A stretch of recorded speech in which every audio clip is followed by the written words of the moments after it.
बिस्मिल्लाहिर्रहमानिर्रहीम। इस वीडियो में हम linear differential equation of higher order discuss करेंगे। Linear differential equation of order N in the dependent variable y and the independent variable x is in the form, ये form होती है। यानी एक लीनियर डिफरेंशियल इक्वेशन जब उसका order higher order हो, let's say order 2, order 3, order 4, order one अगर है तो वो सिंपलेस्ट है, फर्स्ट ऑर्डर कहलाएगी। और डिफरेंशियल इक्वेशन जब वन से ज़्यादा अगर ऑर्डर हो तो वो हायर ऑर्डर कहलाती हैं। यानी लेट से उनकी जो है सेकंड डेरिवेटिव इन्वॉल्व हो, थर्ड डेरिवेटिव इन्वॉल्व हो, एट्सेट्रा। तो ऐसे में हम लीनियर डिफरेंशियल इक्वेशंस को हायर ऑर्डर डिफरेंशियल इक्वेशंस कहेंगे। और जब इसमें डिपेंडेंट वेरिएबल y हो और इंडिपेंडेंट वेरिएबल x, तो ये इसकी फॉर्म होगी जिसमें ये a0x, a1x, an-1x these are the functions of जो इंडिपेंडेंट वेरिएबल x इन्वॉल्व है and f of x. Again, f of x is also a function of independent variable. अब linear differential equation क्या है कि यहाँ पर उसके लिए मस्ट है कि यहाँ पर जो हमारा डिपेंडेंट वेरिएबल है वो सिर्फ y लिखा हो।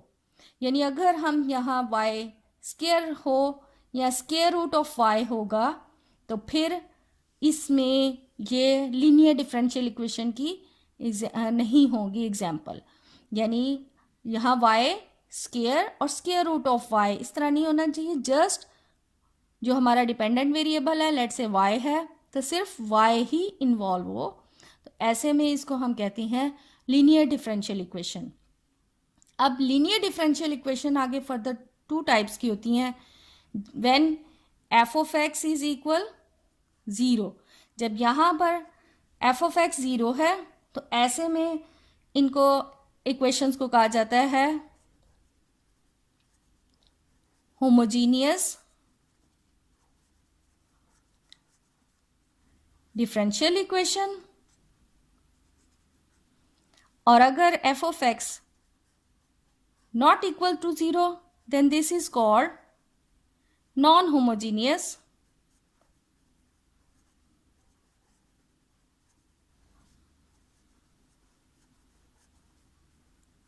Differential equation. अब इस वीडियो में हम ऐसी होमोजीनियस डिफरेंशियल इक्वेशंस का सॉल्यूशन सीखेंगे जब f of x तो 0 हो और दूसरा ये a0x, a1x ये कांस्टेंट रियल कांस्टेंट्स हों, ठीक है। यानी x वेरिएबल इन्वॉल्व ना हो, को इनकी डेफिनेट वैल्यू हो, लेट्स से 2, 4, 5, 8 इस तरह कोई, यानी इनकी कांस्टेंट वैल्यूज़ इन्वॉल्व हों। तो अब यहाँ पर हमने डिस्कस करना है होमोजीनियस लीनियर इक्वेशंस, उसकी ये फॉर्म है जिसमें ये a0, a1, an-1 they are real constants और f of x जो है वो 0 है। लाइक अगर मैं लिखूँ एग्जाम्पल के तौर पे d2y over dx square plus 4 dy by dx plus 3y equal 0, तो ये हमारी homogeneous linear equation of order 2 है। अब डेरिवेटिव्स लिखने का भी डिफरेंट मेथड्स हैं। सम ऑथर्स हैज डिस्क्राइब कि डी बाई डी एक्स इसको डी फॉर्म में भी लिखा जा सकता है और इसे वाई डैश भी लिखा जाएगा। लाइक डी, यही इक्वेशन अगर मैं डी फॉर्म में लिखूं तो D square plus 4d plus 3y equal 0। Prime form में लिखूं तो y double prime plus 4y prime plus 3y equal 0। y is equal to e power mx. This is the solution of homogeneous linear differential equations where m is the solution of characteristic equation. तो इनके solutions भी जैसे जैसे इनके roots आते जाएंगे उस हिसाब से डिफरेंट है, जिस वजह रूट्स के हिसाब से इनकी 3 कैटेगरीज बनती हैं कि जब रूट्स रियल एंड डिस्टिंक्ट हो, रियल एंड रिपीटेड हो, या रूट्स आर कॉम्प्लेक्स। तो हर एक के बारे में हम एक एक एग्जाम्पल कर लेंगे ताकि अच्छे से समझ आ जाए। जिस तरह हमारे पास रूट्स जो हैं वो डिस्टिंक्ट रियल रूट्स हैं। डिस्टिंक्ट मीन सारे डिफरेंट रूट्स हैं। अब अगर हमारे पास लेट से कि m1 m2 mn यानी n differential equation, n order की हमारे पास डिफरेंशियल इक्वेशन है और ये उसके सारे हमारे पास डिस्टिंक्ट रूट्स हैं, then obviously e power m1x, e m2x, e mnx ये उसके सॉल्यूशंस बनेंगे। तो लीनियर फॉर्म में, लीनियर कम्बिनेशन फॉर्म में हम इसको लिखेंगे y is equal c1 e mx plus c2 e m2x up to cn e mnx, where c1 c2 and cn are arbitrary constant, ये कुछ भी हो सकती हैं। तो ये उस डिफरेंशियल इक्वेशन की जनरल सॉल्यूशन होगा। अब इसको हम एग्जाम्पल से करें ताकि ये थ्योरी जो है वो अच्छे से समझ आ जाए। लेट्स से क्वेश्चन है कि solve d2 plus 4d plus 3y equal 0। then first of all we have to write its characteristic equation या auxiliary equation कह लें। यहाँ मैं characteristic equation लिखती हूँ। इसकी characteristic equation बनती है d square plus 4d plus 3 equal 0। It's a quadratic equation और ये हमारी linear differential equation of order 2 है। तो क्वाड्रेटिक फार्मूला लगा के हम अगर इसके रूट्स कैलकुलेट करें then d is equal -1 -3। -1 and -3 both are distinct, so इसका जनरल सॉल्यूशन है y equal c1 e power, अब यहाँ m की वैल्यू -1 है, -x plus c2 e power -3x। Now the second case when the roots are repeated, like हमारे पास अगर differential equation इस form में है d minus m1 square y is equal 0, तो इसके रूट्स जो हैं वो 2 निकलेंगे, repeated m1 again m1। Then in this case तो जो सोल्यूशन जनरल सोल्यूशन है वो बन जाएगा c1 plus c2x e power m1x। इसी तरह अगर d minus m1 power 3y है, यानी इसमें भी अब हमारे पास 3 पावर, चूंकि 3 है तो 3 रिपीटेड रूट्स बनेंगे। सो जनरल सोल्यूशन की फॉर्म हो जाएगी y is equal c1 plus c2x plus c3x square e power m1x। In general form when we have n repeated roots तो y is equal c1 plus c2x plus c3x square up to cn x power n minus 1 e power m1x। तो अब इसको समझने के लिए हम question solve कर लें। लेट्स से क्वेश्चन है हमारा d cube minus 5d square plus 7d minus 3y equal 0। ये हमारी थर्ड ऑर्डर डिफरेंशियल इक्वेशन है। So it's auxiliary equation.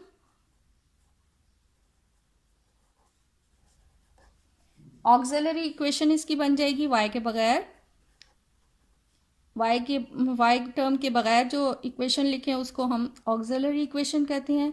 d cube minus 5d square plus 7d minus 3 equal 0। तो synthetic division से, inspection से we come to know that d is equal to 1 is the solution.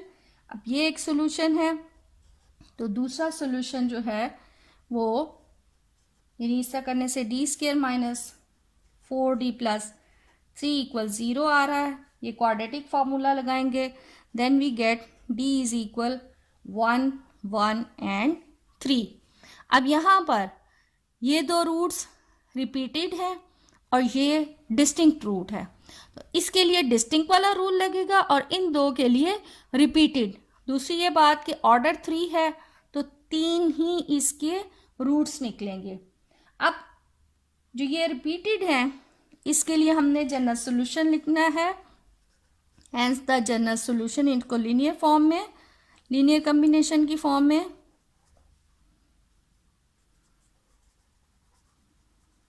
General solution बनता है y। अब ये दोनों repeat है इसलिए c1 प्लस c2x और e पावर, चूंकि यहाँ m की वैल्यू 1 है, e power x plus c1 c2 लिख लिया। अब इसके लिए arbitrary constant will become c3 e power 3x। अब जब हमारे पास रूट्स जो हैं वो कॉम्प्लेक्स आ जाएं तो उसमें भी फर्दर आगे से दो कैटेगरीज बन जाती हैं।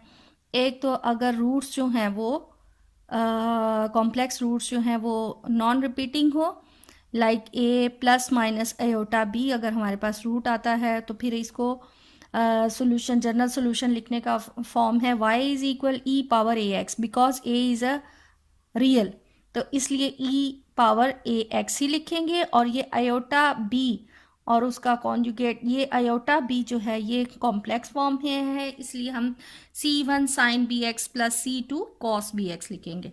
इसी तरह अगर ये हमारे पास जो कॉम्प्लेक्स रूट निकलता है वो रिपीटेड हो, यानी लेट से k टाइम्स, तो a चूँकि k टाइम्स रिपीट हो रहा है तो रियल है पार्ट उसका, इसलिए उसको हम c1 plus c2x plus c3x square up to ckx power k minus 1 sine bx, again plus c, चूँकि यहाँ तक k तक ले लिया है तो c k plus 1 ck plus 2x up to c2k x power k minus 1 cos bx।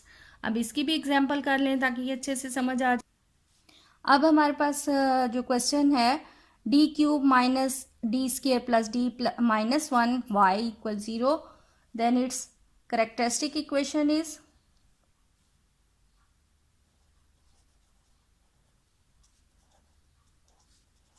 इसकी characteristic equation आ जाती है D cube minus D square plus D minus 1 equal 0। तो सिंथेटिक डिवीजन से अगर हम इसे सॉल्व करें then we come to know D is equal to 1 इसका एक रूट है, और हमारे पास फिर ये हमारे पास बनता है D minus 1 and D square plus 1 equal 0। तो रूट्स इसके एक डी इज इक्वल टू 1 आ गया है और डी ये डी स्क्र प्लस 1 है, तो इधर से रूट निकलते हैं D is equal plus minus iota, यानी इसका अब रियल पार्ट 0 है। d is equal to 1 and d is equal plus minus iota इसके रूट्स हैं। तो सबसे पहले इसका जो सोल्यूशन लिखेंगे उसमें ये रियल वाला पार्ट बन जाएगा c1 e power x plus, चूँकि इसका रियल पार्ट 0 है सो e पावर 0x एंड यहाँ c1 हो गया तो c2 sine x plus c3 cos x। Everybody knows that e power 0 is equal 1. So finally we have y is equal c1 ex plus c2 sin x plus c3 cos x. This is its final solution.